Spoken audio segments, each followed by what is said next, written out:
What's going on, everybody? We are back again to talk some MMA at the Fight Stance podcast. I am joined by What's Flex. going on, guys? We're going to start off with the UFC 226 news of one of the most anticipated fights of the year thus far. Max Holloway, Brian Ortega. It's not happening. The most anticipated. Everybody knows by now, Max had to drop out for concussion-like symptoms.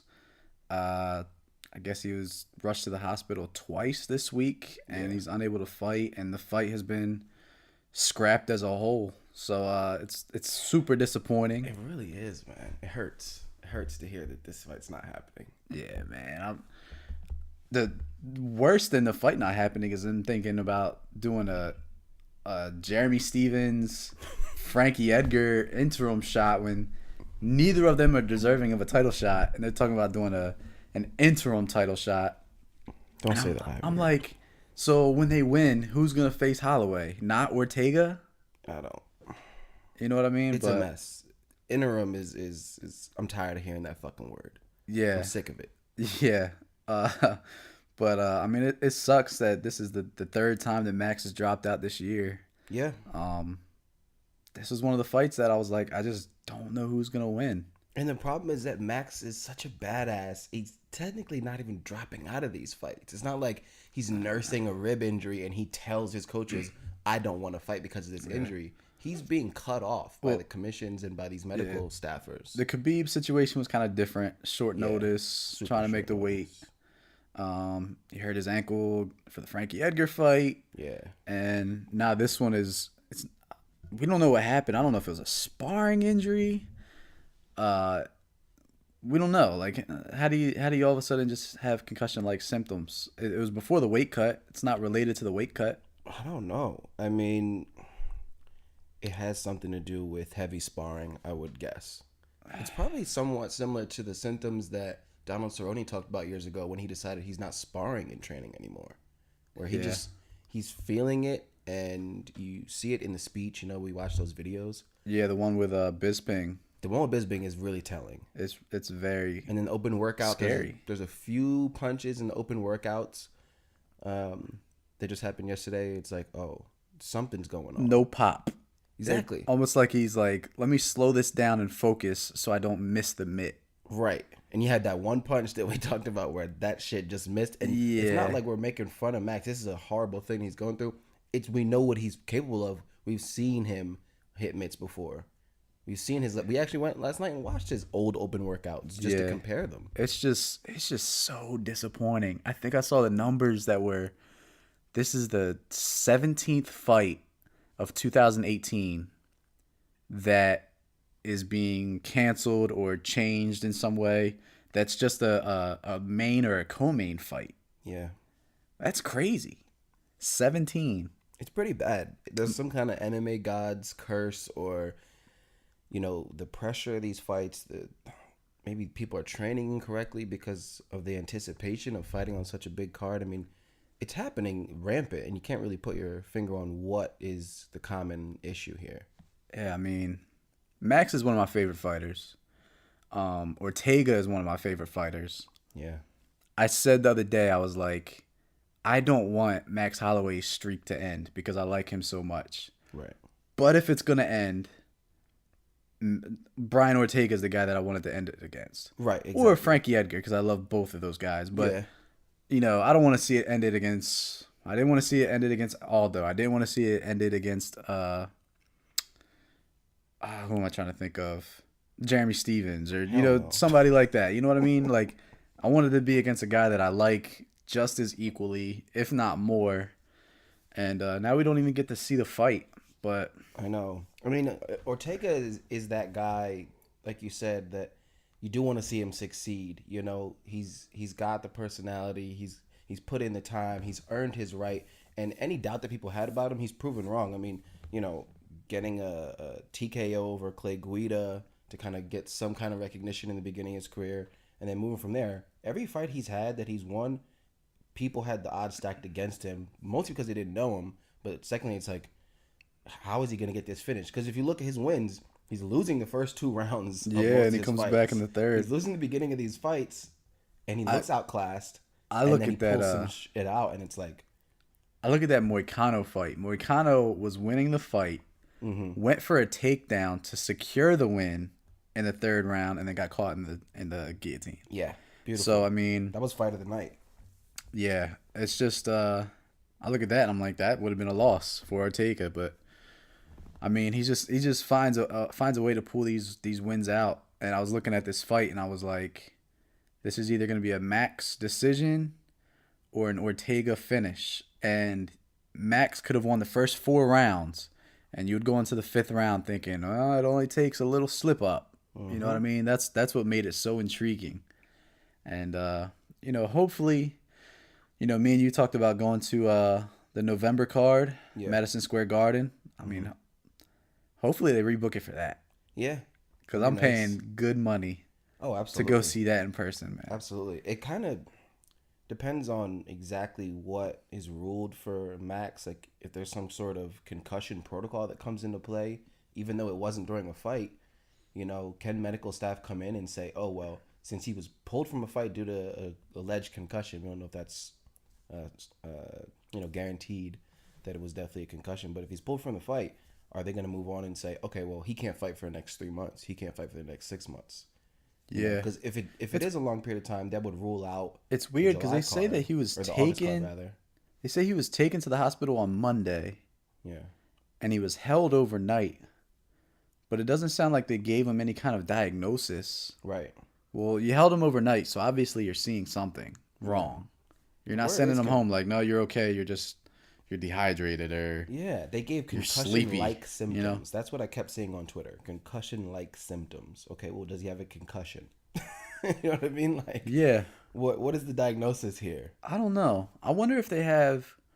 So I know in the NFL, they do a baseline test where guys do a test before the season. I don't know what kind of test, but some kind of cognitive test. Yeah, I heard about that. And then if they're showing concussion-like symptoms, they compare those two. They make you take that test again, and your two tests have to be in sync to when you Right. didn't have a concussion. Yeah. So maybe that's something they should institute here. Oh, But definitely.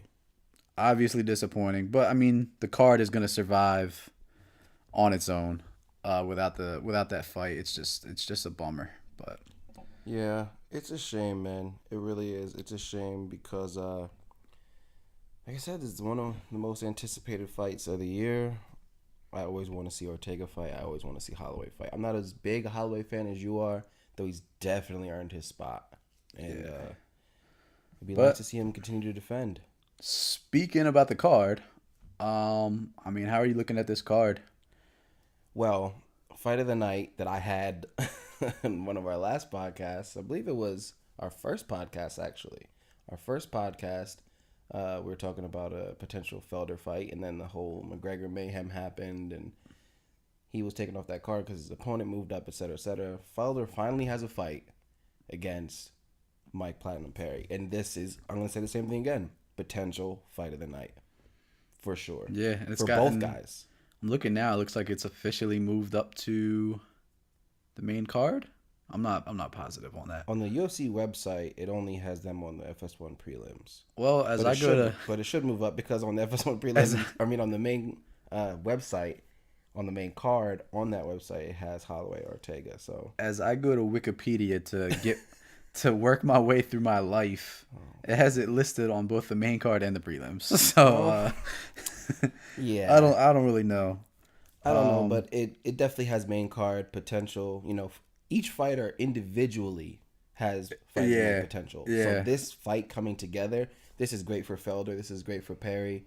We're not going to touch too much on some of these cards that may or may not be on the main card, or fights rather that may or may not be on the main card. Though this is an interesting fight. I'm gonna dare to be different. Okay. For fight of the night, I'm looking at Chiesa and Pettis. Interesting. I think that's got some serious potential to be a fight of the night. For me, the potential greatness for that fight lies in the ground game, and if that gets real interesting. If that doesn't get interesting, I see Chiesa winning an easy decision. I just look at how good The fight that Pettis had with Poirier was really good. The fight that he had with Holloway was really good. So you think Pettis is coming back? Oh, what? Showtime's coming back? That's what I'm asking, man. He seems No, like he's broken. He Showtime's seems like he's still kind of broken to me. Showtime's not back. Right. And that's what I mean. No disrespect. I don't think Anthony Showtime Pettis, went anywhere. It's just yeah, he went to Well, went to a losing streak. I and, think the different division. you see where these guys just the game passes them by. Yeah. And Eddie Alvarez came in and was like, I can push this guy up against the cage. Before Alvarez, it was RDA that took advantage of him, but Yeah. the Alvarez one stands out because he said, look, I can just push this guy up against the cage and it stifles all that range that he needs for his strikes. Yeah. So Put him in a position that Pettis has never been in before. right. So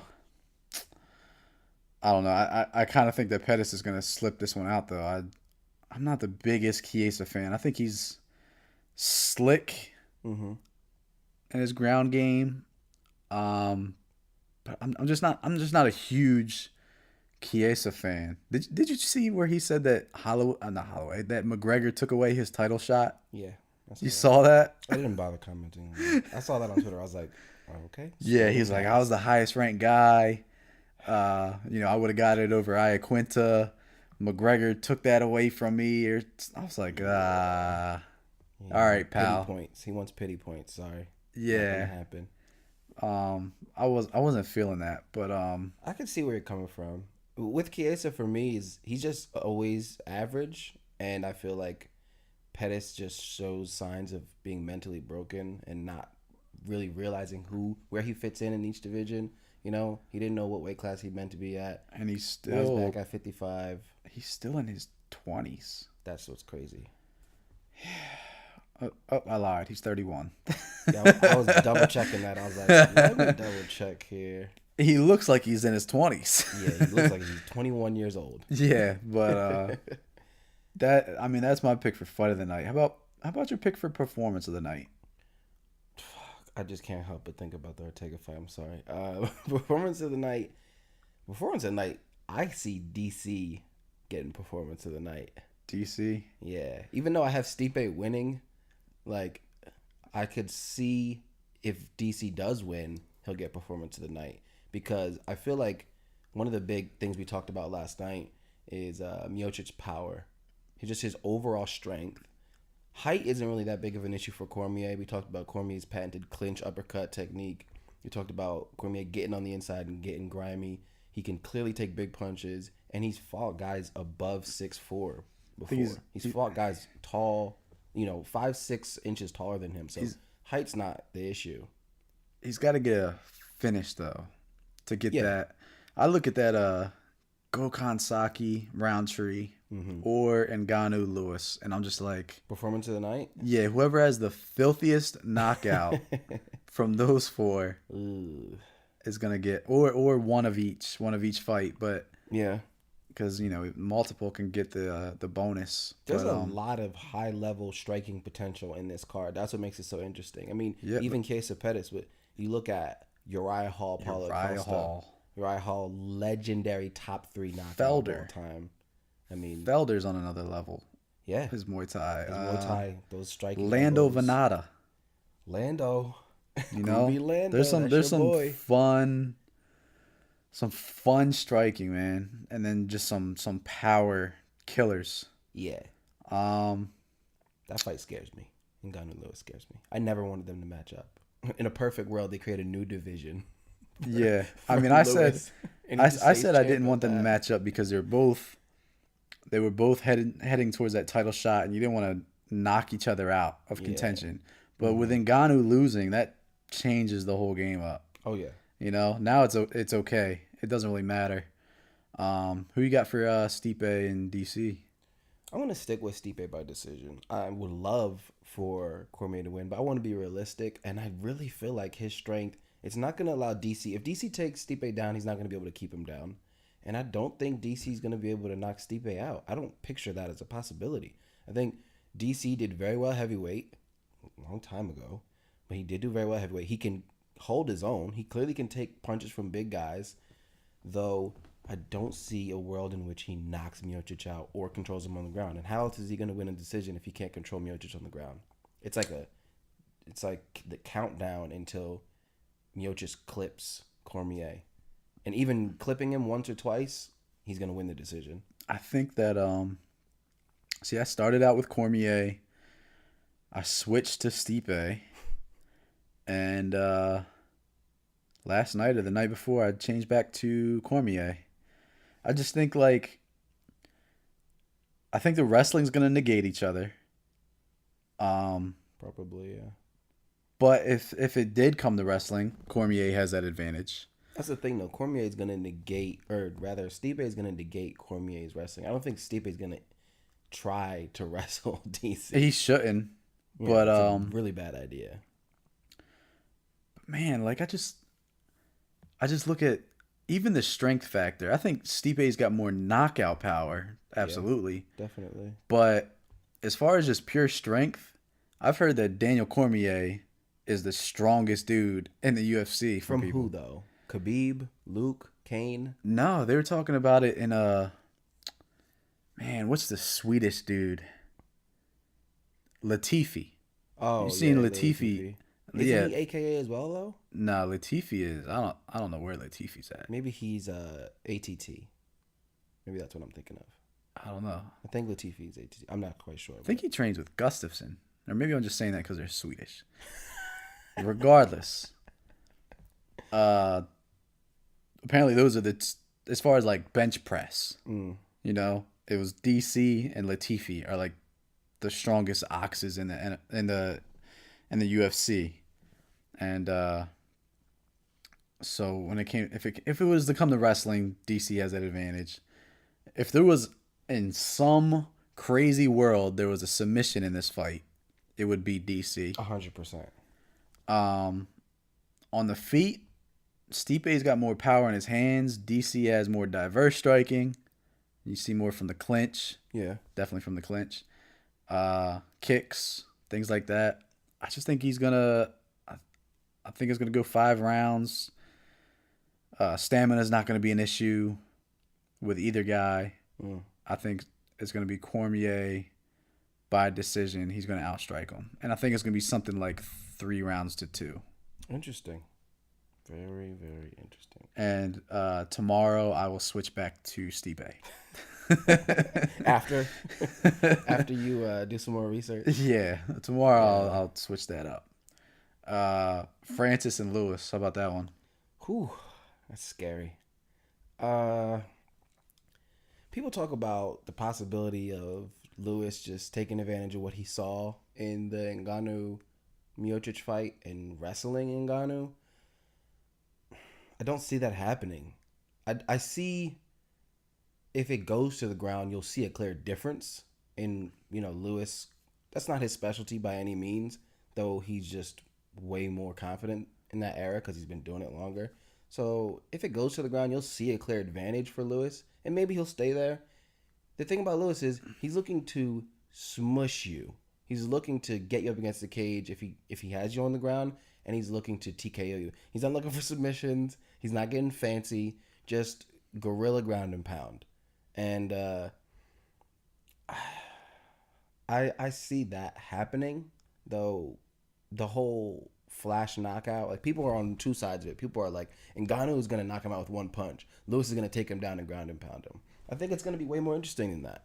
I think it's going to be a lot more interesting than that, and I think you'll see an improvement in Ngannou's striking, which could be dangerous for Lewis. I think Lewis gets the W, though. I think Lewis. I think it's going to be the first one. I think it's going to be a fucking crazy knockout. Round one? Crazy round knockout? 1, because they're going to be dead in round 2. They're going to be swinging for the fences round 1. That's what they do. Yeah, So maybe.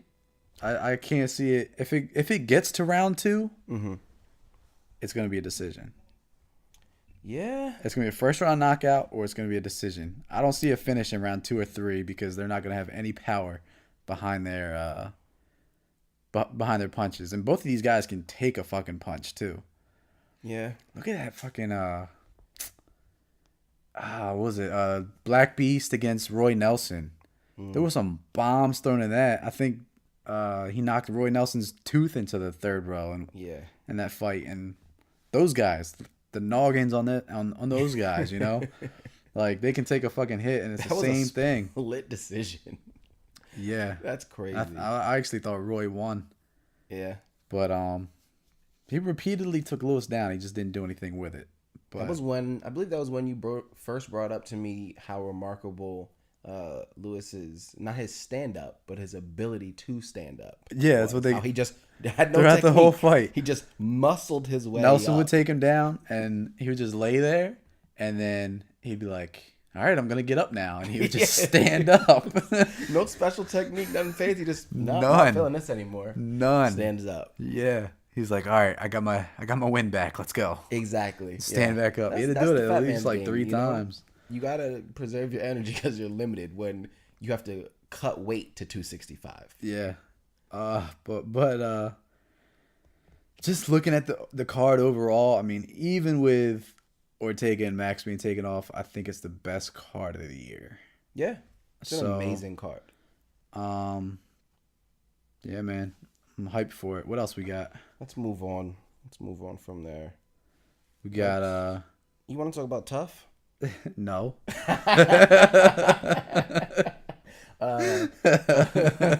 Should we, because it's relevant? Yeah, I mean, well, all right. So I watched not every season. I watched every episode of Tough this year. Yeah, me too. I think you did too.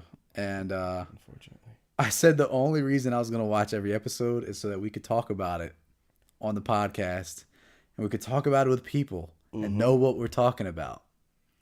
I feel like I wasted 12 nights of my life watching Tough. 11 nights. 11. 11. Last week's episode was amazing.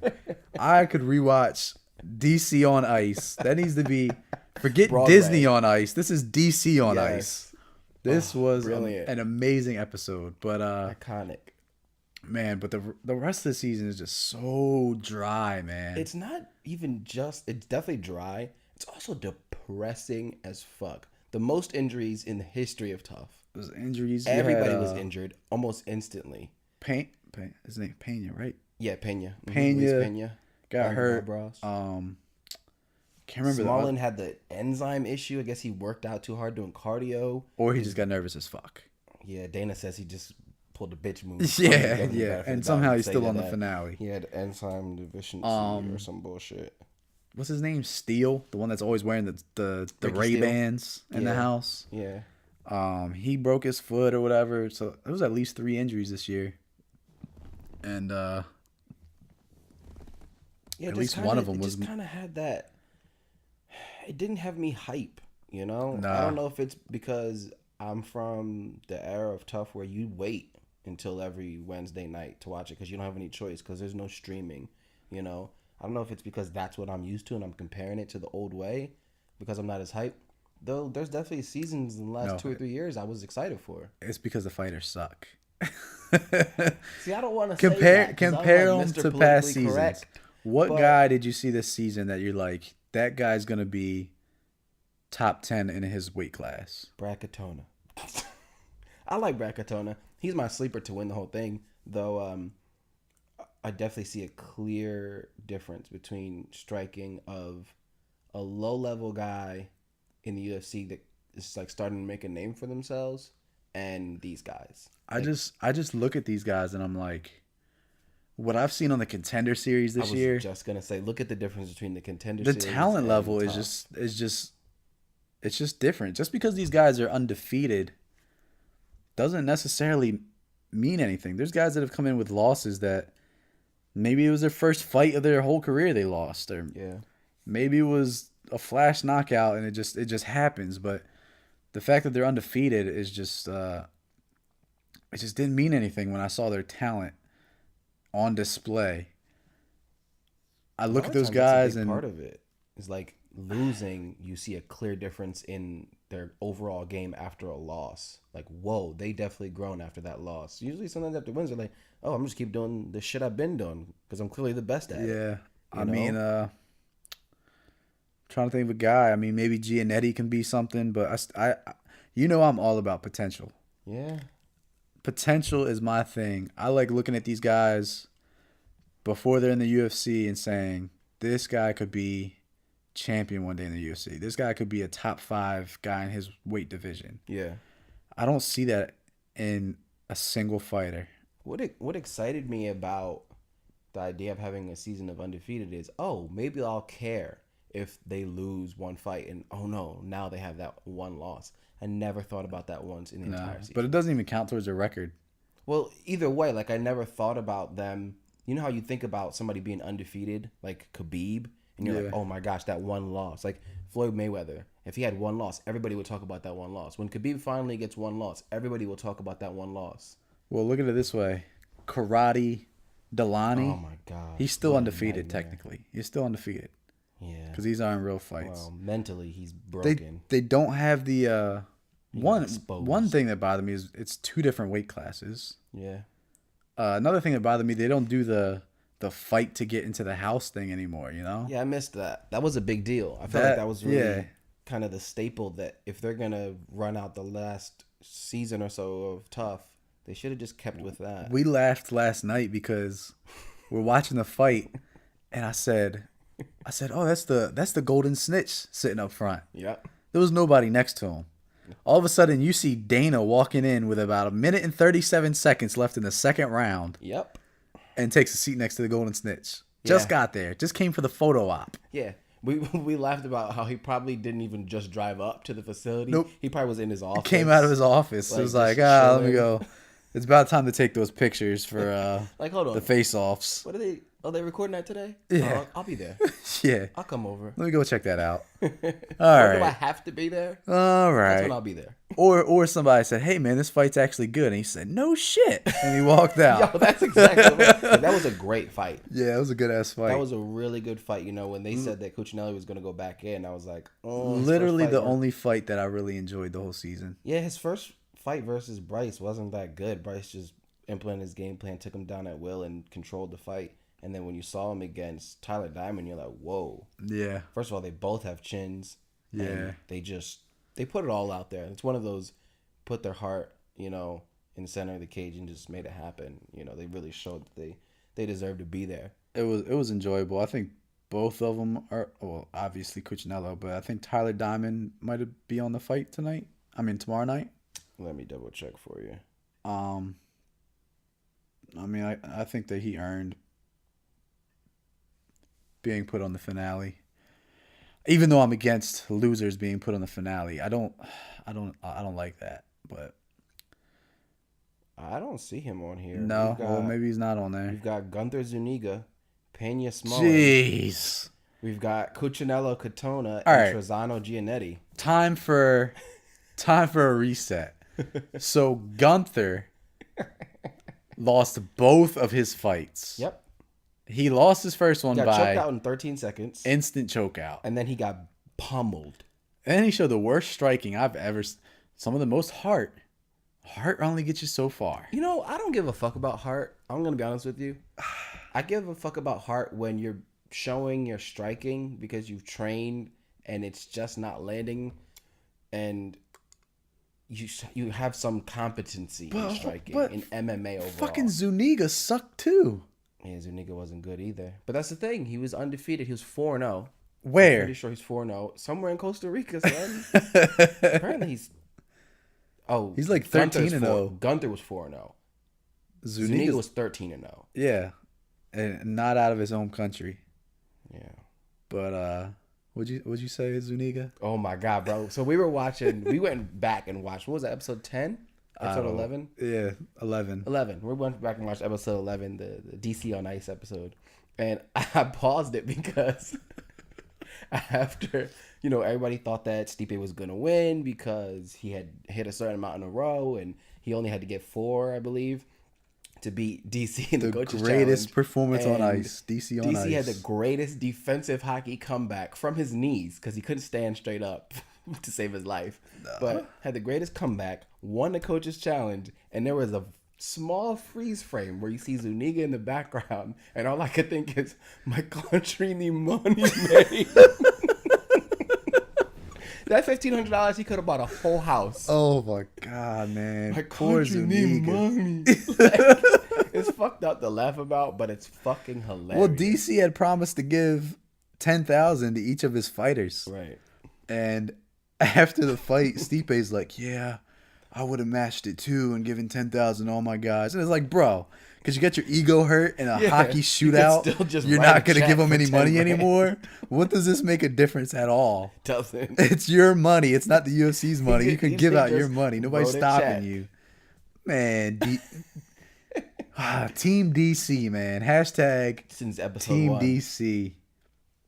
Killing me, Stipe. You're killing me. I tweeted about it. DC by far is the biggest star of this season. Oh, he's the Like, only star. Nobody, I not once cared about the fights. I thought there was interesting matchups. I never cared about the fights. I was always like, what is DC going to say? He's Yeah. entertaining. Seeing him as the coach, if there was a coach of the year for Tough, or a coach of the history of Tough, Daniel DC Cormier, I'm saying it right now, the greatest coach of all time. Yeah, yeah. I mean, he just was Easily. invested. He gave a fuck every episode. Yep. And it showed. He's showing up at the house playing video games with his guys. Yeah, like just took him out to dinner and like was it just a genuine guy giving him honest advice? Like he called out Tylan Clark when Tylan Clark was training a little too hard. He was fully invested. Yeah. Like he showed that he gave a fuck and he showed some fucking energy. Stipe, I mean, zero energy. Zero. He wasn't even there. It was James Krause coaching the team and Chris Camozzi coaching the team, and It's sad. I think part of this was like a last ditch effort to get Stipe some fan base, Yeah, well, and against it, in my opinion. he hurt himself. He was almost more popular before the show. And you talked about him. I don't know if you saw an interview about it or you just assumed it, but it was very clear that he didn't want anything to do with the show. Yeah, Stipe. It's he didn't want very to be clear on there. that he just did it because, the UFC, Dana, whoever, made it intriguing for him financially and basically told him that, in order to get this fight signed, this is the way that we're going to promote it. And he said, I guess. Yeah. I don't know, man. I wasn't all for the Stipe personality bashing, Mm-hmm. but after watching this season, he doesn't do anything to help himself. It's not that he's dislikable; it's that he's not likable. Right, exactly. Yeah, I don't dislike the man at all. I just think he has zero personality. Like, there's nothing to attach yourself to if you happen to be one of those people like me, where you need to know a little bit about them and be interested in that part about them. So like, you see a personality from DC, you see personality from guys. champ, Yo, potential champ. the champ. Second all time, John Jones. second all time champ. Man, but that's enough tough talk, man. We only got one more season of this, so Yeah. I'm all about the Contender Series, man. I love the Contender, Contender Series. Series, you really had to convince me. At first, I was like, this shit looks like... Because it was on YouTube, and I watched it casually, and I'm like I said, I'm one of those guys that I got to care about the fighter, know a little bit about their background, because there's thousands of fighters out there. I can't know them all and be excited just because they have a exciting fight. The Contender Series 2, without fucking Snoop Dogg, is way more professional. It's just good fights, and a lot of these guys and Bisping's girls doing are his gonna be in thing. the UFC soon. Bisping's doing his thing as a Bisping's killing commentator. it. I know he was. There's just finishes on top of finishes. The guy that I really like so far is Ryan Spann. Ooh, yeah. Mm-hmm. But there's been some moments. The Greg Hardy moment, Valentina Shevchenko's sister Antonina Yeah. was on there. There's been some ones that really stood out to me, and I'm a fan. Some other fight stuff. We got the PFL tonight, PFL 3. I'm also a fan of that. We were going to originally go. It's in DC. It's not a far drive from here. But we're gonna have a little mini fight party tonight with the PFL. Get some wings, watch some fights. What I enjoy about the PFL though is it's finishes after finishes. So yeah, that one that we went to the opening, and that shit was it was astonishing. just first round knockout after first round knockout. It was insane. It was nuts, and I'm expecting more of the same. Not in the headliner. You're not gonna see Jake Shields knock anybody out. Yeah, this is So- welterweight, middleweight. These That two should be good. classes. That should be good then. Should be for sure. I saw an interesting thing. Jake Shields is fighting. I believe the guy's name is Ray Cooper, and Jake Shields actually fought Cooper's father, and now he's fighting the son. So That's insane. Shields has been around for a minute Yes, and a half. for so fucking long. Yeah, Should be a good fight. yeah. So I'm looking forward to watching some of those tonight. That's really it for the fights though. Yeah.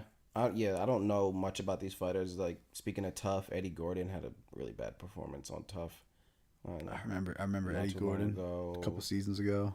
Yeah, there's not too many names on here, though. That's the thing about PFL is that you're gonna have to get invested in this first season, and you're going to if it's anything like PFL 1. Yeah. That's gonna be exciting. I'm hyped for it.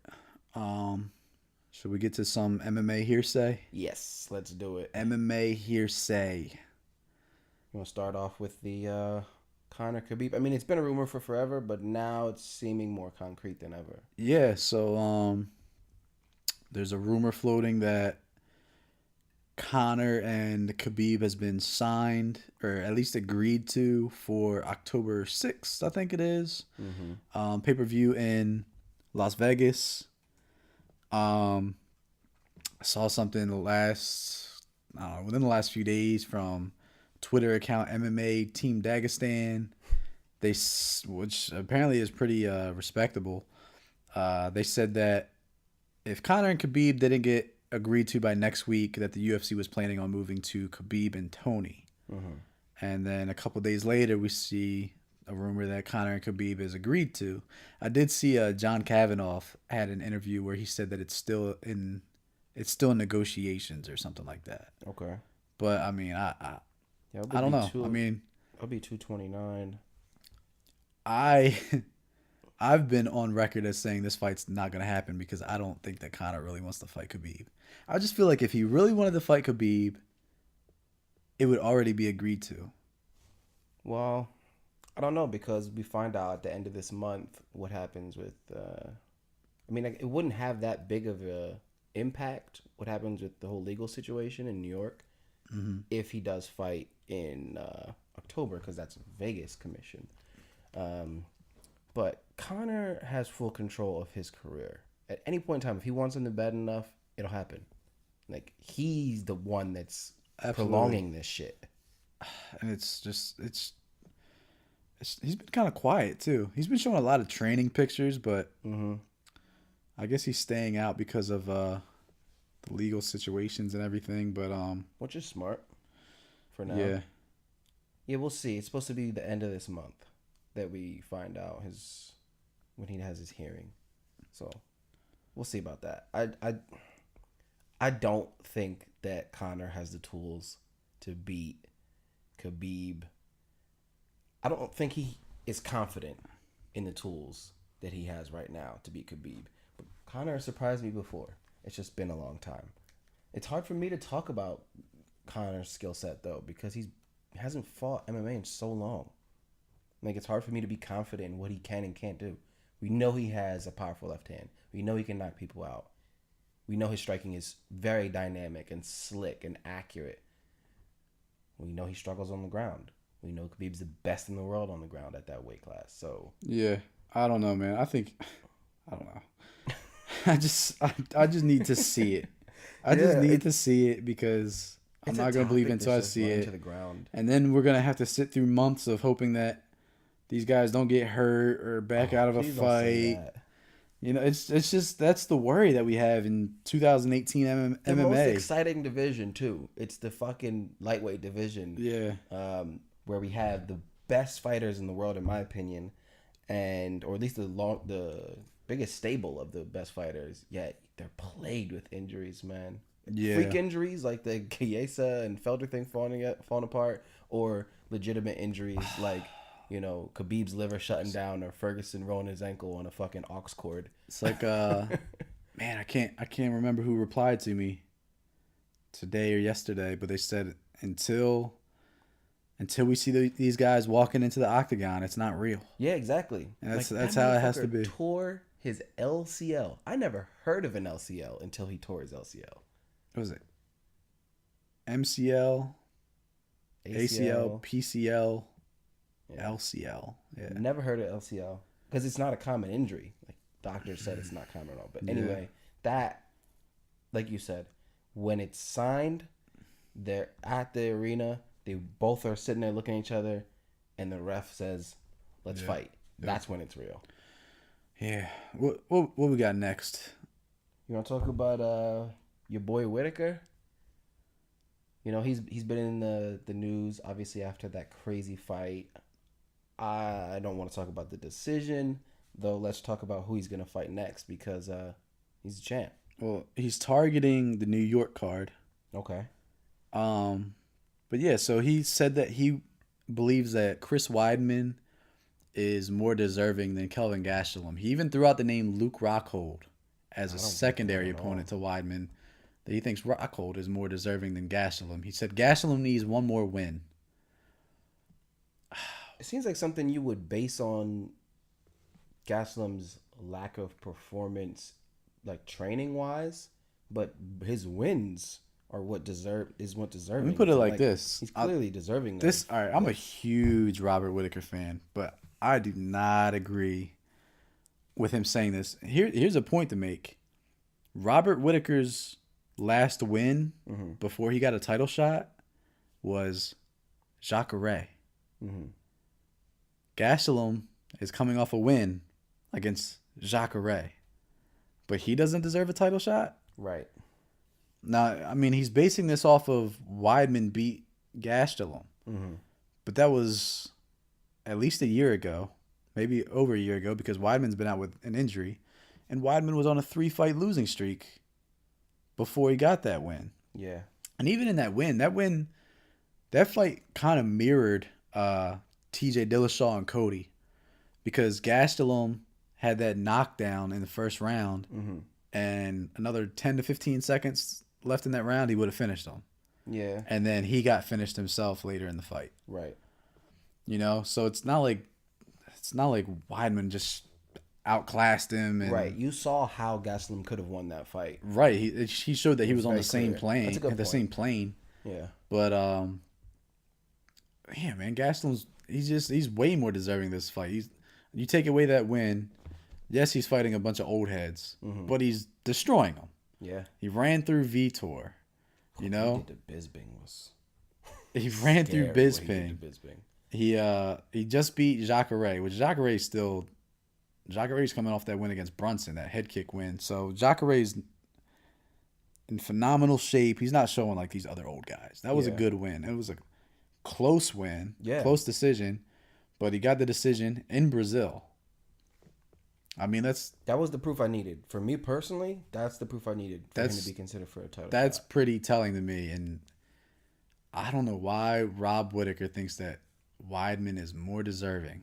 I don't get it. For me, the only doubts I ever had, I had two doubts mainly against Gastelum. One, he can't make weight at his own division when he was welterweight. I was like, he can't make weight. This guy's unprofessional.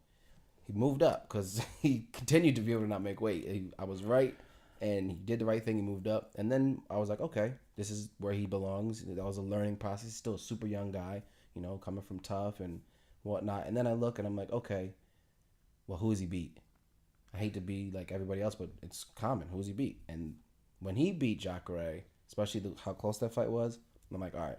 You know, his thing on Twitter is hashtag on a mission for gold. He clearly is chasing it. Yeah. And for Whitaker, you know, Whitaker has a lot of power being champ.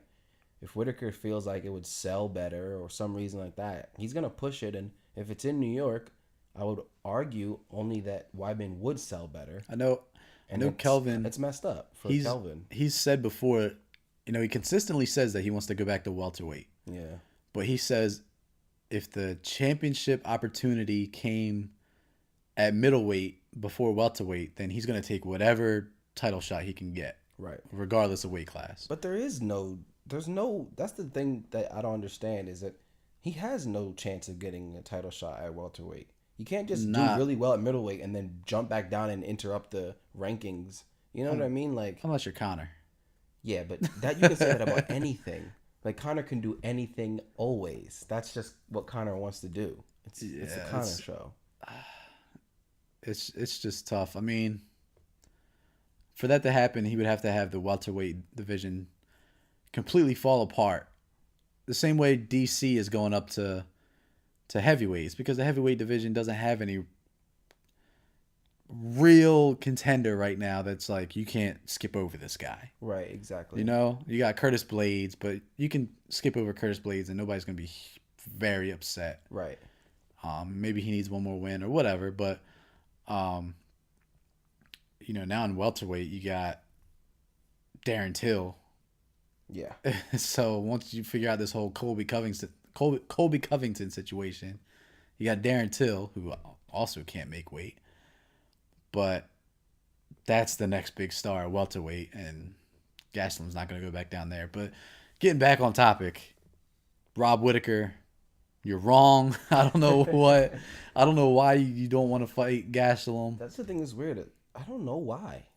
I don't That's know the only either. thing I can think of is that specifically Weidman is that it would be a bigger draw for this New York. It's the only thing Yeah. I can think about. It's not like And I it's can't picture Whitaker thinking that that's a better matchup for him, or that I Even don't the- think he really thinks he's more deserving. even the draw factor. I mean, it's Madison Square Garden. They're gonna pack Madison Square Garden regardless of if they have New York fighters there. Yeah, true. Weidman, I don't think is gonna add to your pay-per-view buys. Maybe he does. I have no I think he idea. might. Over Gastelum maybe, but Yeah, not by like a ton. yeah. You know? And it's kind of the same thing. Like for Rockhold, Rockhold is the same kind of draw that Weidman is, in my opinion, against a guy like Whitaker. Yeah. So, yeah, I don't know. I don't know exactly how that's going to play out. Looking at Kelvin Gastelum's future, I highly doubt he'll ever go back to welterweight. I just don't see that in his future. It's not healthy.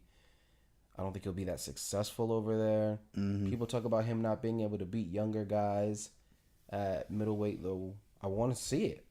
Whitaker is a perfect example of that. Whitaker is young as hell. He's clearly very dominant as a champion. He has that skill set considering his age. Maybe he's not dominant, but he has that skill set considering his age, and that would be the perfect test to prove everybody wrong. That is, doubting Kelvin Gastelum. Yeah. So I don't know. Well, I don't know. you're like just tired of hearing about it. You're tired of people doubting your boy. You've been team Kelvin. I've been for on the team. longest. Yeah, for years, man. Yeah. For years. I haven't. I'll admit it. I jumped on probably after Jacare. I was considering it after Bisbing because I was like, holy shit. That was one of those like, holy That move- shit. that Take the move- headphones off. That move back with it. Exactly. That's like when Rogan stands up and takes his headphones off and he's just Yeah. staring at the That finish. was one That's of that the moment. prettiest knockouts. That one too. Crispy. It was that one too, but that movement with it. Yeah, we slid out of the way. Anyway, Very so, pretty.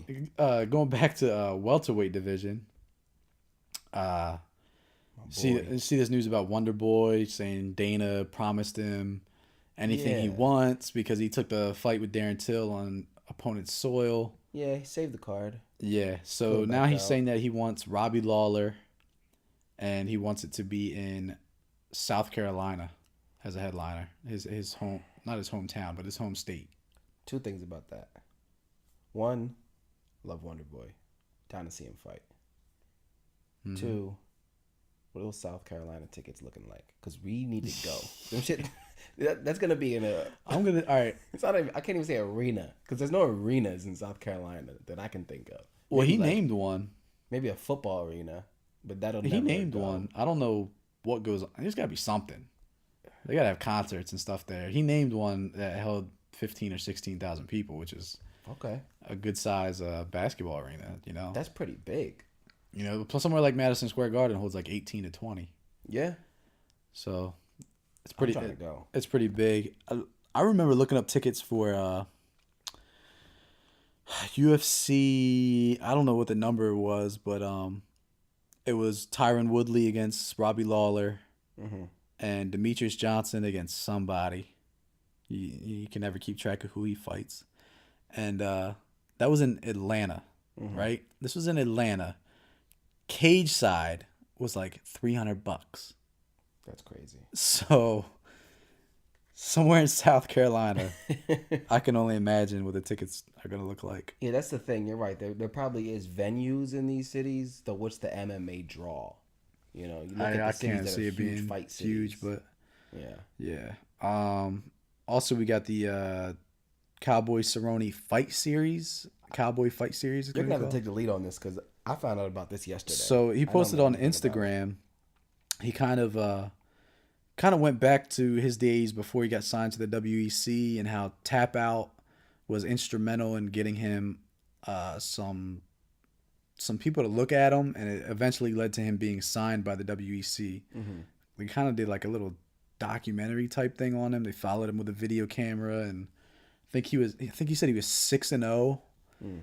at the time when they started this, and then he eventually got signed to the WC, and then he went to the UFC.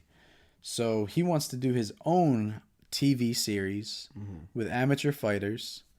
He's going to give them free training at the BMF ranch, and he's trying to get these guys some TV time because he's like, hey, somebody helped me out, Right. so I want to help somebody else out. I thought it was pretty I cool. love it, man. I love Cowboy. He's a good guy. It's a shame to see him in his current state, and especially Yeah. because he started off at welterweight with so much promise, and to see him in this transitional phase is a really good thing for him to find the positives in what he can do with his influence, as opposed to being known as the guy who always takes a fight, fucking 1 day notice. Like, he's that guy. He's that, hey, I need you to fight. I'm there guy. Yeah. And he's been that guy for Dana for a long time. And hopefully the UFC supports any decision he makes. So hopefully he gets some financial backing for this. And he's been doing, I've seen him on a fair amount of podcasts talk about the BMF ranch, and he's built it by hand.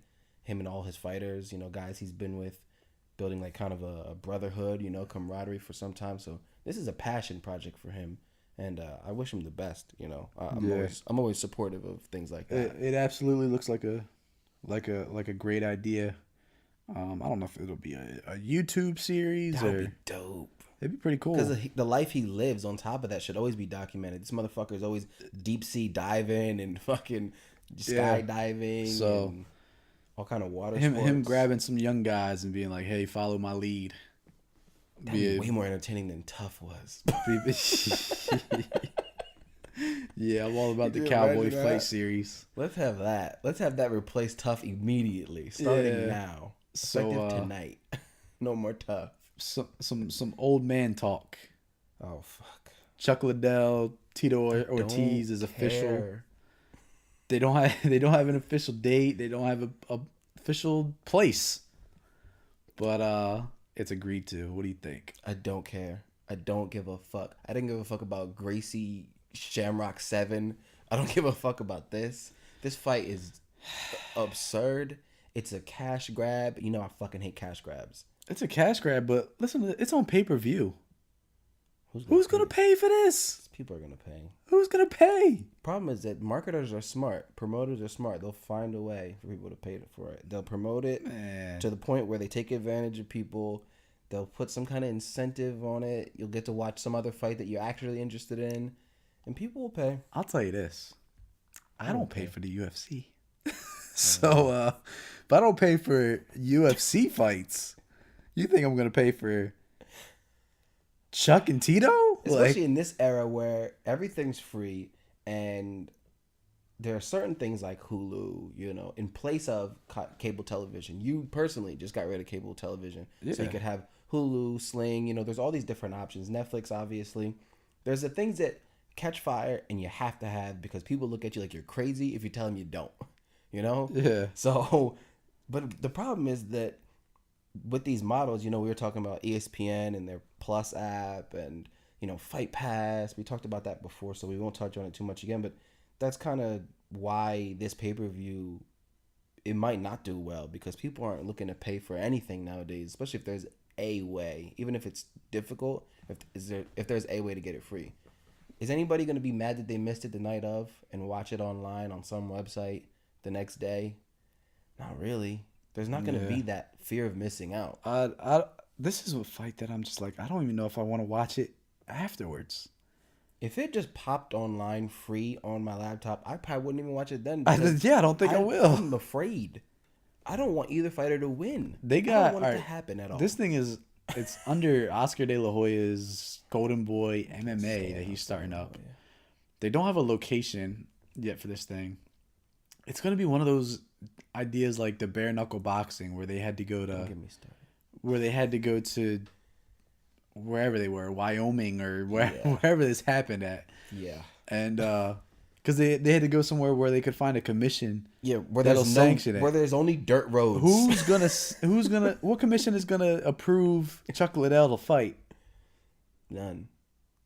They're gonna He's look at had his. interviews where he talks gonna about like, how let me- he has slurred speech. Let me see your brain scan, bruh. Yeah, Let me see that brain exactly. scan before I I'm telling you, sign my this name will on this. happen in a place that only has dirt roads leading to the venue. Yeah, it's God, it's gonna Ain't no be. civilization where this my fight goodness. happens. There's no modern tech. It's just sad. I don't want to see it happen. I don't care about who wins. It goes against every reason why I want to see a fight happen, because you and I both look at fights and we think, what's next for this fighter if they win? That's what's exciting for us. You know, you get super into it, you research their history, and you think about the potential for them. I always And, like looking towards the future, man.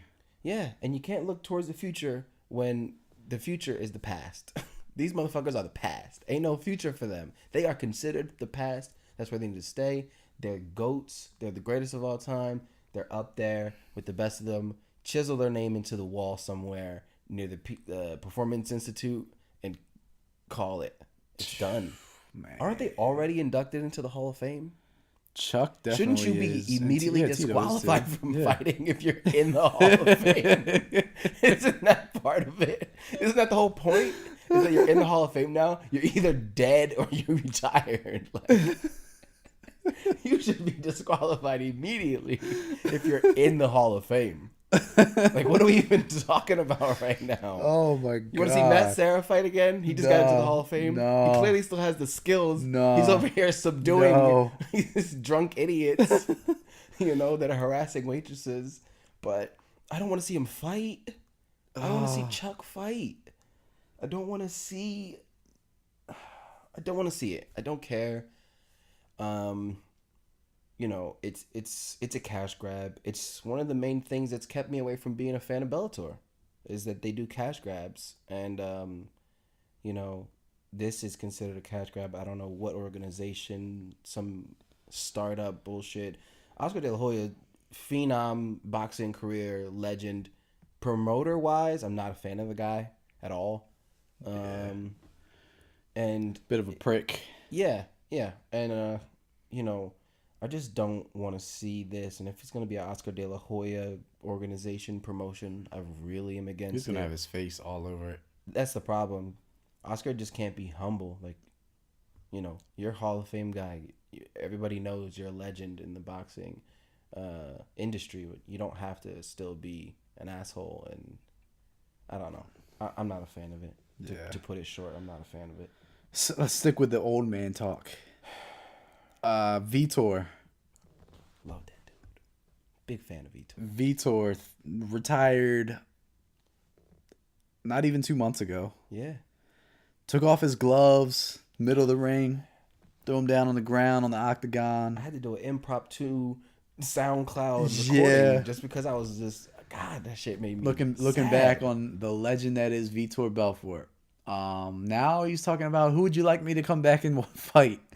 Like he'd never even retired. He's throwing out Chuck Liddell. He's throwing out Machida, Anderson Silva. But to what end? Like, what organization? These are like, I still have these questions about I these legends. tell you, Bellator would take Vitor in a heartbeat. Yeah, they're looking at figures right now. They're like, how much do we have in the account?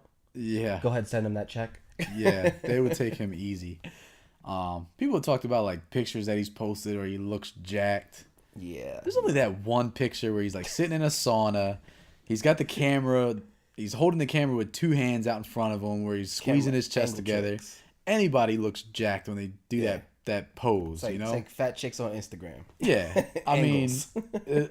give me a full upper body pic before I just say, oh, he's back on the juice already. Because Yeah. I don't know how quick it takes You know how quick it is that Depends you on get what back you on the talking. juice You talking? and you get jacked You like talking? that. You talking that shit they find traces of in GNC, or you talking that deep South Man. America? Would you be interested in him fighting again? Were you interested in his last few fights? No, but I come from the fan era. I've been a fan since the TRT era. So if he comes back in, TRT'd to the earlobes, Man, I want to see his traps above. I want to see his traps line up with his nose. I want his traps. But the man's above still his 40 earlobes. though. Like Yeah, but TRT doesn't give a fuck. You talking about HGH I and know. TRT combo? You talking about that That's special what it is. protein? It makes you youthful, Yeah. but man, I don't know if his performance would be up to. But TRT is what made him confident in that squared up blitzing style. If he once he lost it, he lost the confidence, and you see he started playing defensive. You ever see Vitor, TRT Vitor, try to implement a defensive strategy in the middle of a fight?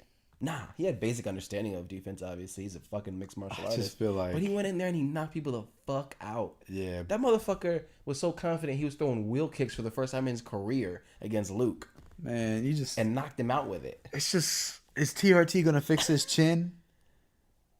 Maybe. I don't know how that shit works. That shit is magic. It might. I don't know. It man. might. I don't. You just gotta leave. Like you said, the UFC needs to induct him into the Hall of Fame next week, and then that should cancel out anybody Well, that if can fight if they again. did, then that would show me that he's ready to officially retire. That's the thing, is that I'm pretty sure they don't just force you into the Hall of Fame. I saw like the quickest guy that ever got placed in the Hall of Fame was after retirement was Uriah Faber. After the Pickett fight? Yeah, he retired and then he was in the Hall of Fame like the first induction after his retirement, a couple No. months later. That's what makes me curious, is that did he go to whatever body, any organization or whatever, did he go to whoever does that, whoever's in charge of that, and say, I officially wanted to retire? Because, people retire. We know. talked last night about Derek Lewis's retirement, and that Yeah. shit lasted 1 hour. Yeah. There's got to be some kind of standard, man. Like, I'm very familiar with basketball, which was my first love. The NBA has, you have to be officially retired for 5 years Damn. before you're allowed to be inducted into the Hall of Fame. So I like that. Now, coaches are different Yeah. and stuff like that, but players, you have to be retired for 5 years because after 5 years, they're like, okay, this guy's not coming back. Yeah, that makes sense to me. So I would like to see there be some kind of standard. Just 3 That's the years. problem with this fucking something. sport in general. There's not many standards. Like Well, it's so unified rule young. set, They're and- just kind of going with the wind here, you But know? the problem is that they don't take big risks and then change their mind on them. You know what I mean? Like, obviously with the weight cuts and stuff, I guess they did changing the weigh-ins. They did that, but I don't know. I feel like they should try these things that have proven to work in other sports, and see if it works or not. Like you said, they're young. This is something they're gonna have to. It's trial and error all day. Yeah. Yeah. But yeah, I actually want to see Vitor fight. I wouldn't mind TRT Vitor in a new league. It'd be you know, fun. It'd be fun just to visibly see him again, but I don't want to see him fight. I also am holding on to that kick from Lyoto not being the last time I see Vitor. I'd be fine. That's a lasting image. I'd be fine. I'm gonna remember Vitor for I mean, I will the glory too, but days. Damn, that hurts. I'm glad it was I'm Lyoto. okay with it. I'm 100% Yeah, glad. it's If another it was legend. some young, It's another Hall of Famer. yeah, if it was some young motherfucker that came in there and just right hand knocked Vitor out cold, I'd be like, oh, shit. But it was Lyoto. Respect on 1,000 different levels. So I like that. We'll see. Vitor is a huge name. And if he goes to Scott Coker and he says, hey, I want to do it, it's signed immediately, no matter what Vitor wants. No matter what opponent Vitor wants, Yep. no matter what division he wants to be in, if he wants to make sure there's some pretty lax rules as far as PDs go and as far as his pay goes. Because that's what Bellator's known for. They sign Yeah. guys coming from the UFC that are past their prime, but they're still big names. Vitor's number one on that list for me, or at least in the top five. So the MMA awards they were last night.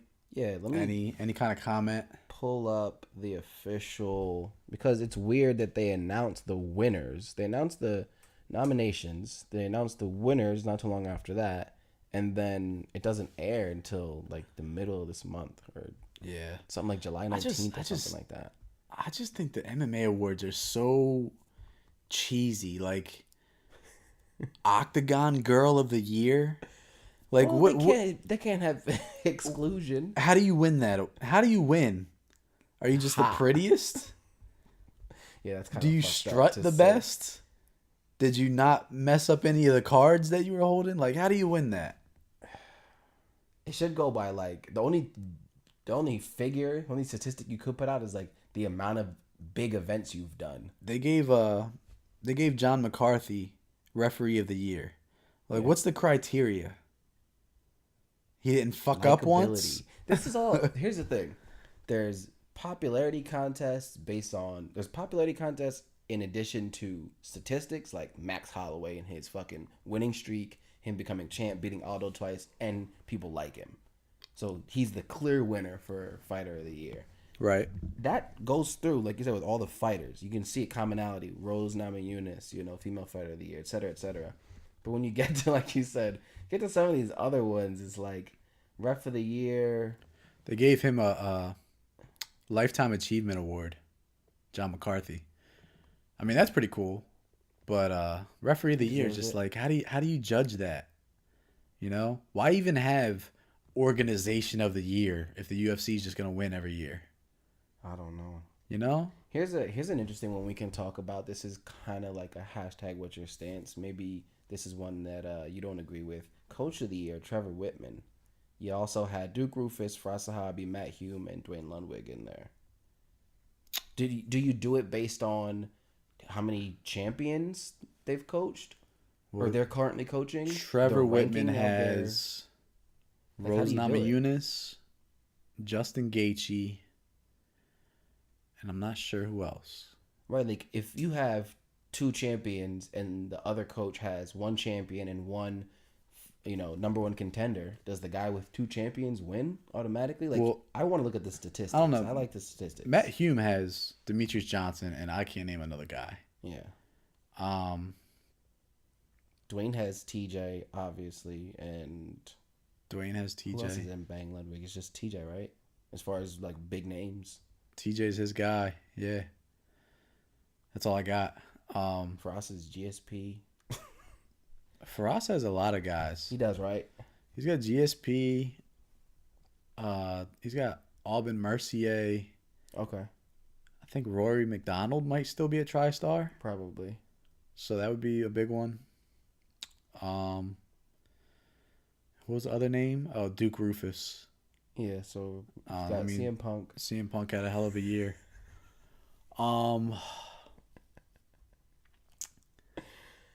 Duke's got, he's got Tyron Woodley.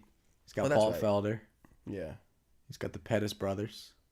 He's got a stable. Yeah, he's got more names. So Duke could have had an argument there. Maybe Trevor Whitman won because of what he did with Rose. Like, he's a clear... Pat Barry might be...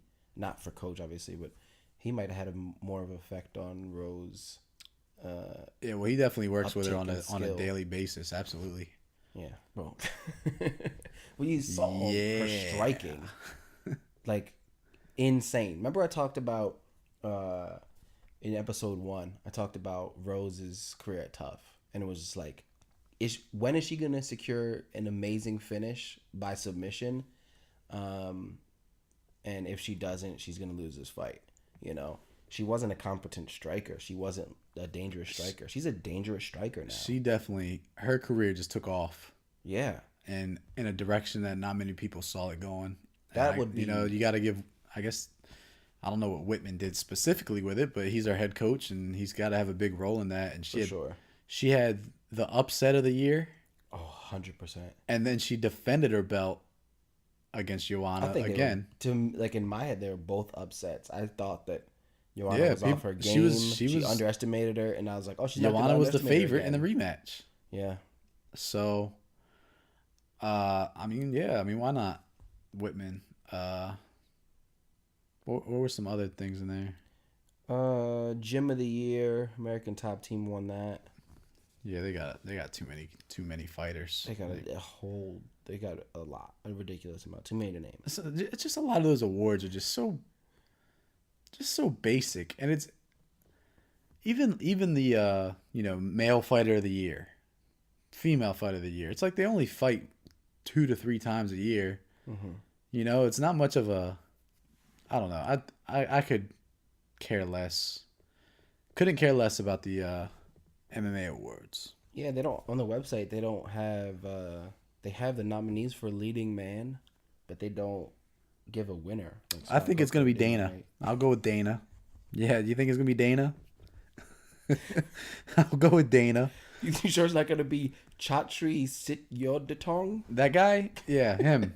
I'll go with Dana. I think that might be the ONE FC guy. I don't know. I Best remember that guy's promotion, name. man. KSW. Yeah, I'm gonna go ahead and go with UFC. it's Dana, it's Scott Coker, and then it's everybody else. It's weird. Some of these they didn't list the winner. Like for personality of the year, they didn't. Well, whoever was Rogan. typing that just got bored. Yeah, And, probably. gave up. Probably. Dominic Cruz got analyst of the year. That's interesting. Over your boy Jimmy Smith. Because he's the only one. I like Felder, but I would say that Cruz is better than Felder. He's been doing it longer. Brian Stann, yeah, he's good, but he's not like in the limelight enough for me. I guess Cruz wins when you can't shut him up. The guy never stops talking during a fight. But he's so knowledgeable, man. Sometimes you need That's to let him great. talk. There's some other guys knowledgeable on that commentator table. You can let them talk. Yeah. Come on, He only Dom. did that like twice. Yeah, well, he doesn't fight. I mean, he doesn't commentate all the time. I wonder who the commentating team is for the pay-per-view this week. Oh, I don't know. Obviously not DC. No, well, it's got to be Rogan, Cruz, Jimmy, maybe? Well, Anik is in there. So it's Anik, Rogan, and Yeah. either Cruz or Jimmy. It's probably going to be Cruz and then Jimmy in studio. That's my guess. Yeah. Probably. Yeah. The last MMA hearsay. One Championship had an event last week, and they ruled in favor of one fighter. Couldn't tell you his name. The judges ruled in his favor. He won by decision. Days later, the judges and Matt Hume, who has some kind of executive position with One Championship, apparently they got together, they rewatched the fight, and they overturned the decision and gave it to the loser. What do you think? Well, initially, I like it because it leaves the door open for MMA organizations to look at the problems that we're having currently with judging, and they're looking for an alternative. This is an alternative. I like the idea of being open to new things and just having a new look, a new fresh pair of eyes on a fight. I don't feel like this is the right way to go with it, though I like that this happened. I'm a fan of this happening because it's opening up this kind of conversation where it's like, yeah, MMA judging is being questioned day in and day out. And now they're doing a new way of it. I'll tell you why I don't like it. One, because it's the same judges involved that reviewed it. So you watched it once, you thought one guy won. But isn't that one of the big problems with MMA judging is that they don't know what they're looking at in the moment? Maybe, but because they're not fighters. You can't raise a guy's hand in the cage and then give him a winner's interview, and maybe there's bonuses involved and all this other stuff, and then days later be like, you know what, we thought about it again. This isn't something that can happen all the time. I get what you're saying. It's real bad. We for thought the sport. about it, but it does prove. I feel like this is my just supreme optimist outlook on it. It does prove that judging's really fucking hard, and that these judges are uniquely, not all of them, because you corrected me on this not too long ago. Not all of them, but most judges are uniquely disqualified or unqualified, however you want to word it, to look at a fight live and judge it because they haven't been there before. And it's going to be rare to have fighters want to become judges. So you have to look at the pool of people that want to become judges and you have to vet them in a different way. And maybe now they're not being vetted, but at least it's proving that they need to go back and watch that shit because they don't know what they're looking at when they're watching it live. When there's transitions on the ground, like you and I have not trained jiu-jitsu. I plan on it. I haven't done it yet. You've trained jiu-jitsu. You can explain things on the ground that I can't because of that. And it's because of that if you and I became MMA judges for this fight, there are some things that you would see that you would score higher on than I would because I just don't see it. We're watching two different fights, technically, on a technical level. My opinion with this this particular situation is like, why even if you go 3 rounds and nobody finishes the other guy, why even allow the judges to fill out a card if you're just gonna watch it later anyway? That's a good point. You know, it's like, why even bother? Stay tuned. Stay tuned for the post-fight decision. You might as well just and then go to another show. Just send them to the back and let them watch it again. If that's the case, some extra money. It's like, stay tuned, and then it's like behind a paywall. You got to pay to see the decisions. Like, and then it's like them being interviewed and like celebrating getting a bonus. But it's like half an hour later. This is what's gonna happen when you put it in the hands of the judges. It's gonna be, you can't eliminate bias. Does that have to be part of the future of the sport though? Is like, who knows? Up to the judges. Like that's the problem that people are having with the sport is that they get invested in this fight and there's a lot of people that are uneducated, so they're probably a lot of them wrong. But they get invested in a fight and they're like, okay, this person definitely won. And then the judges announce that they lost. And then people are like, fuck this. And they want somebody to blame. When really they probably have themselves to blame. I think it's kind of ridiculous. I think we're both on Twitter. We watch fights and we see a decision that we think we're confident that this guy won 3-2. Mm-hmm. But you go and try to find a consensus on that and you'll see that 75% of people who watch the fight think this way, right? And 25% think the other guy won 3-2. Mm-hmm. So if you take 3 judges, the same thing's gonna happen with them. Yeah, probably. You know, they're people. They're gonna see things differently. They're on opposite sides of the octagon when they watch the fight. That's one thing you pointed out. I hadn't really realized they're sitting alone. Yeah. So what if all the action in a triangle? What if all the action is on one side of the octagon? And they can't see as well over there to see exactly what's happening. Yeah. They might miss something. True. It's just, I think as long as there's going to be people basing, their opinions and their bias and all that stuff is going to come into a fight, you're always going to get differing opinions on who won a fight.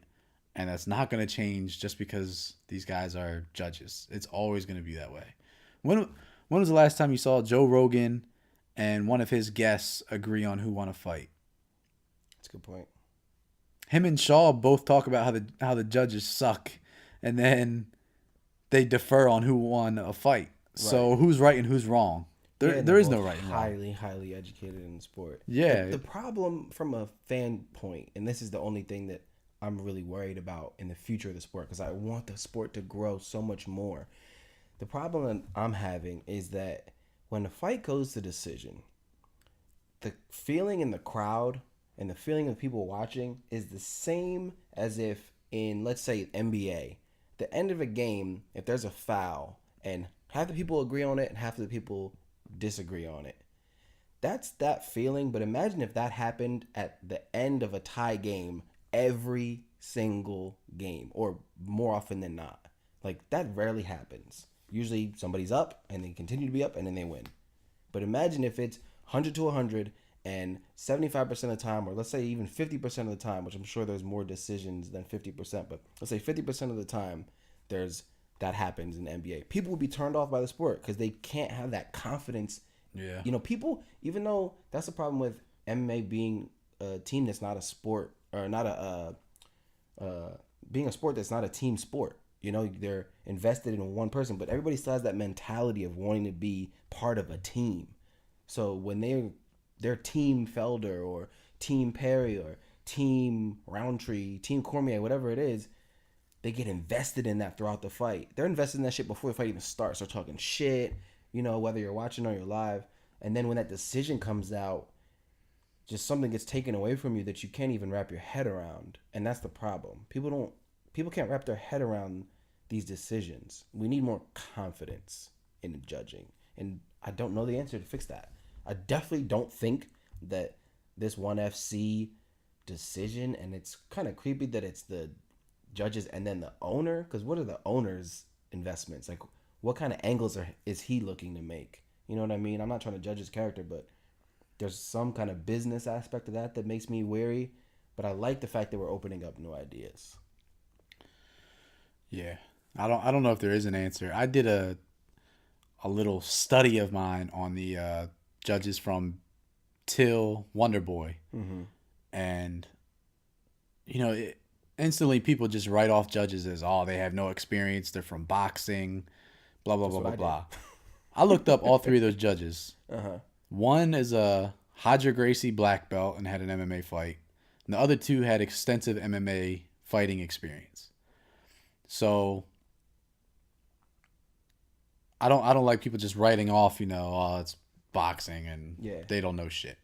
We see that more in America. We see that more in Vegas fights. True. And that's what, because that's the common denominator. That's what people just throw out there as the standard. Yeah, it's lazy. Like, I'll admit it straight up. Like, it's a lazy thing to just be like, no, they're all boxing, because that's how it started. Yeah. It started as just, if you look up, I was looking up the unified rules, and it doesn't show like mixed martial arts. You have to click on boxing, and then it's like a drop down thing where it's under the same thing, but they add a little asterisk or whatnot. Yeah, man. So I don't know. I don't know what the answer is, but I don't think anybody has it.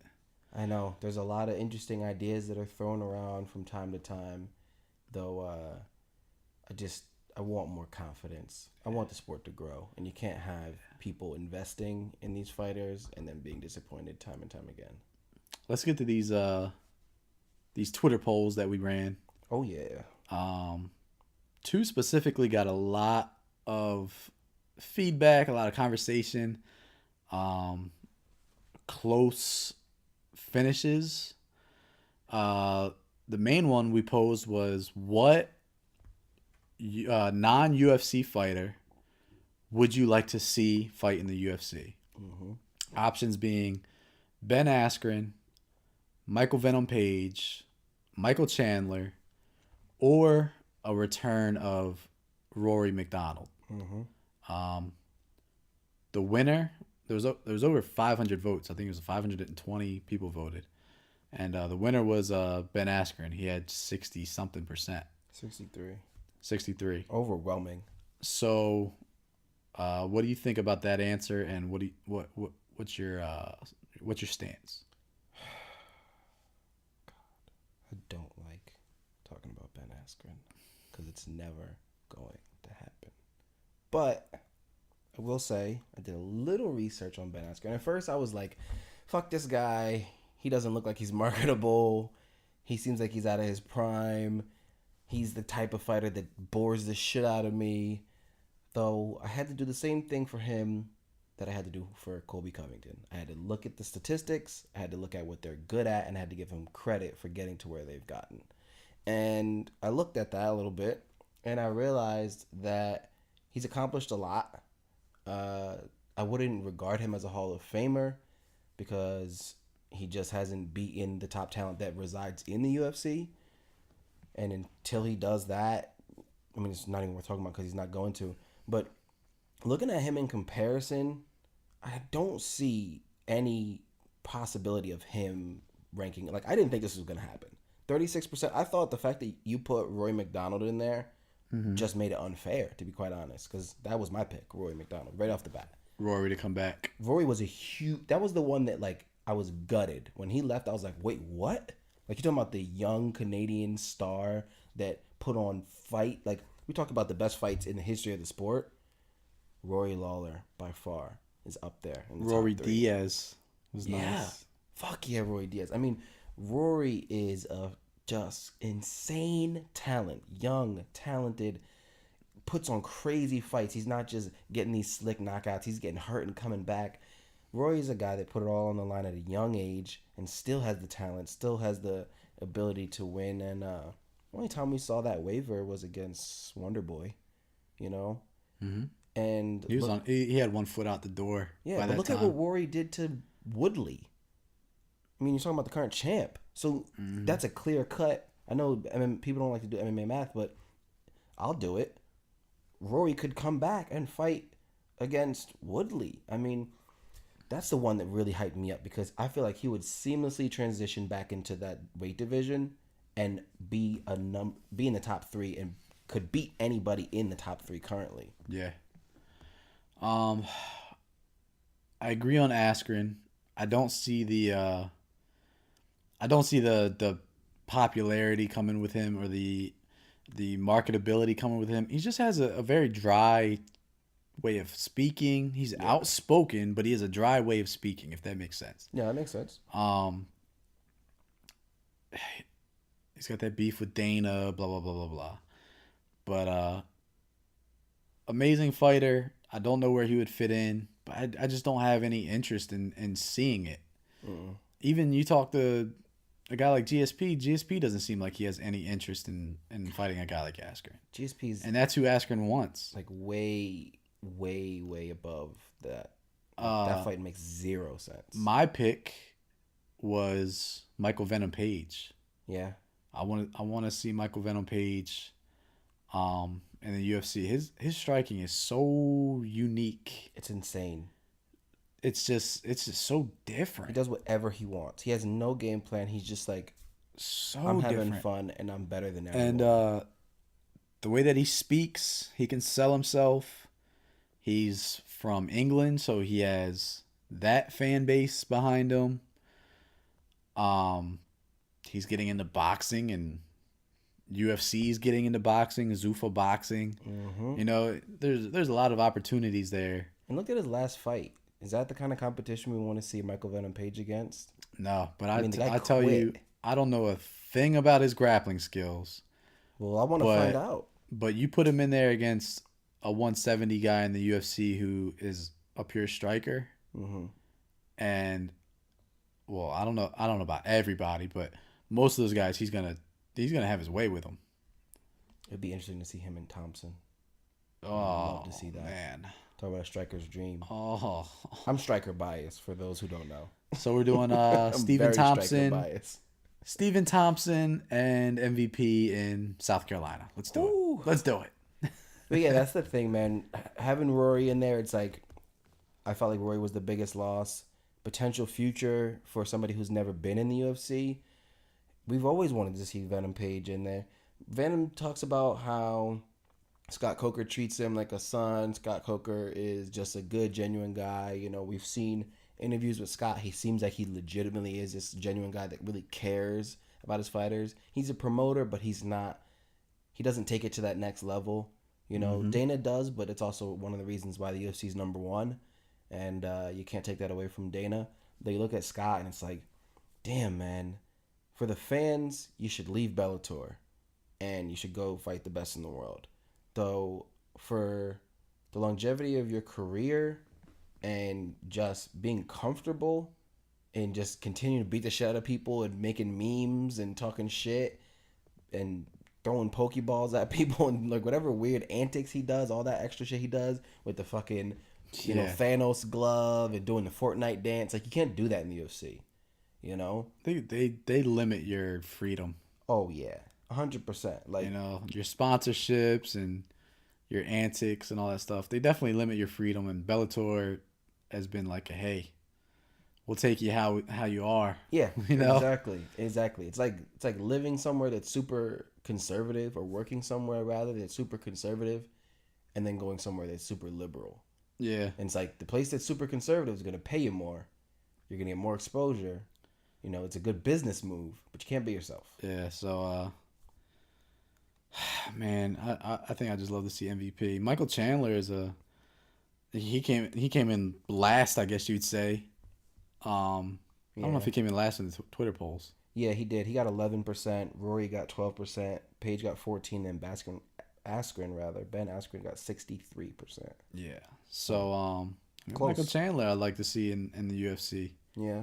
But I don't know, man. MVP is kind of he's kind of turned the tables for me. Yeah. Um, Another Twitter poll was the Donald Cerrone legacy. Ooh, man, this is a touchy subject. Basically, how will you remember him? But based on the top two answers, which were dead even, one option being Hall of Famer, the other one being he's a legend but no title. That's how you would remember him. Yeah. How are you remembering Donald Cerrone? You know. Gosh, man. I want to say, like, initially, as soon as I ask myself that question, I say legend but no title. Because that's what you think about when you think about someone's career, meaning they're retired officially. They haven't fought in years, like we were talking about earlier. Wish he had that title.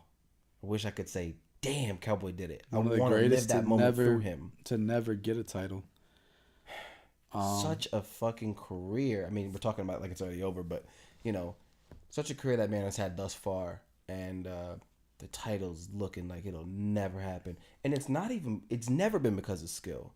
It's been because the decisions that he makes himself. I don't give a fuck about his management team. Every time Cowboy makes a decision, like fighting after that Matt Brown fight, fighting Till, what did he agree to? He agreed to the Matt Brown fight like not even 2 months, I want to say, It was after quick. Brown. Well, look at this. Perry. He was gonna step in to fight Perry. Yeah. He just lost to Leon Edwards. He's gonna step in and fight Perry already. I get that that's his name and he wants to own the Cowboy moniker. And he is a badass and that's cool and all. Though He it's just had a something baby. that always bothered me. Just had a baby. He needs to go chill with his wife or his girl or whatever she is and his baby and chill on that ranch and go wakeboarding. And But he's never chilling, man. I mean that kind of stuff, you know. it makes it look like he's but doing it for the money. And I know he's not. He said that though on podcasts, not so clear cut, but he said like, I like to do crazy shit. Crazy shit costs money. Because he said that on a few podcasts, like, you know, he likes to live a very not lavish life, that's the wrong word, an extreme life. You know, and BMF Ranch is part of that. You know, so it's an altruistic goal. It's not just this self-indulgent. He's not out here buying Ferraris and shit. You know, Yeah. he's one of those guys that, man, you watch, like I say, watch a podcast about him or watch a podcast he's on. You learn a lot about him. You learn anything about him, you like it. I mean, he's just a likable guy. He's one of the only people that's openly supported Donald Trump that I'm like, don't give a fuck. I like Cerrone. Like everybody else, I'm like, burn in hell. Like I hate everything about you. How dare you support this person? But thinking and just looking at Donald Cerrone, man, it's like, I would definitely say legend, but no title. I think that's what I picked because I vote on these. That's what I picked. I don't know what the criteria is to get into. What do you think? I mean, do you think a guy needs to be a champion to get into the Hall of Fame? The only reason, if their career was primarily at the UFC and they never got a title, then I don't think they should be considered. It's a tough line because it's like, what did they contribute to fighting in general? Because Uriah Faber got in, he never held a belt in the UFC. That's the first one I thought about just now. But I mean, he paved the way for the little guy. Yeah.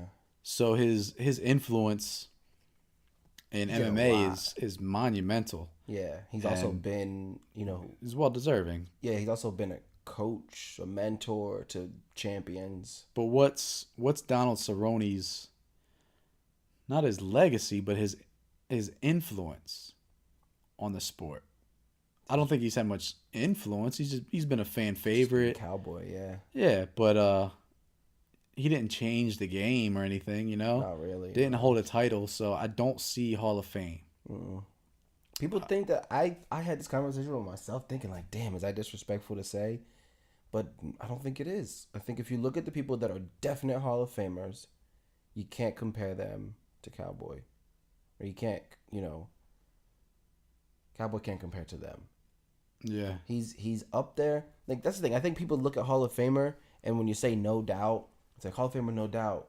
It's like a casual conversation. Like, oh, he's a legend. Like it's kind of lost in the terminology of what a Hall of Famer is. You're not really looking at it like a real Hall of Famer. He's a guy that people will always remember. Nobody's ever gonna be like, who was Cowboy Cerrone? It's like, yeah, if you remember his earlier career before this, recent losing streak, Cowboy. He's a big part of the sport. I just don't think, like you said, he changed the tide of mixed martial arts, and that's why, he's legend. But that's the one thing. As soon as he went on that winning streak at welterweight, I was like, this is a shot. This is it. He took a big risk in going to welterweight. It's working, and now it's not. And I guarantee if he wouldn't have taken that fucking fight against Till, we wouldn't be talking about this shit right now. Yeah, that changed the course. The poll would have been the end. Who should Cerrone? The poll would have been who should Cerrone defend his title against? Oof. You think Cerrone can beat Woodley? No. Yeah, me either. It sucks that there's a guy at the top that hasn't fought in a while that doesn't have the most exciting fights, but we all agree is real fucking hard to beat. Yeah. Like he's real hard to beat. Well, who's the guy that could beat him right now? The guy that comes to mind is Darren Till. Yeah. That's the one guy that I look at. Till can beat him. Till can beat him. Till has a shot. I can't name another top welterweight right now that I see beating Woodley. Gastelum. If he went back. If he was to drop down. They Gastelum fought once before. It was a split decision. Yeah. A rematch with Gastelum is what really interested me before Kelvin went up to middleweight. If he would have stayed at welterweight and been more successful making weight, that was exciting for me. Yeah. But we'll never see it. Never see it, man. All right, well, I guess we're gonna call it a wrap on we're gonna wrap it up, man. Episode 4. Make sure you guys follow the Twitter pages, Fight Stance Pod, Fight Stance JC, and Fight Stance Flex. Let us know your thoughts on the episode. Give us some feedback. Engage us in a debate, something you disagree with, and let us know what you think. All right. That's it. That's it. Signing out.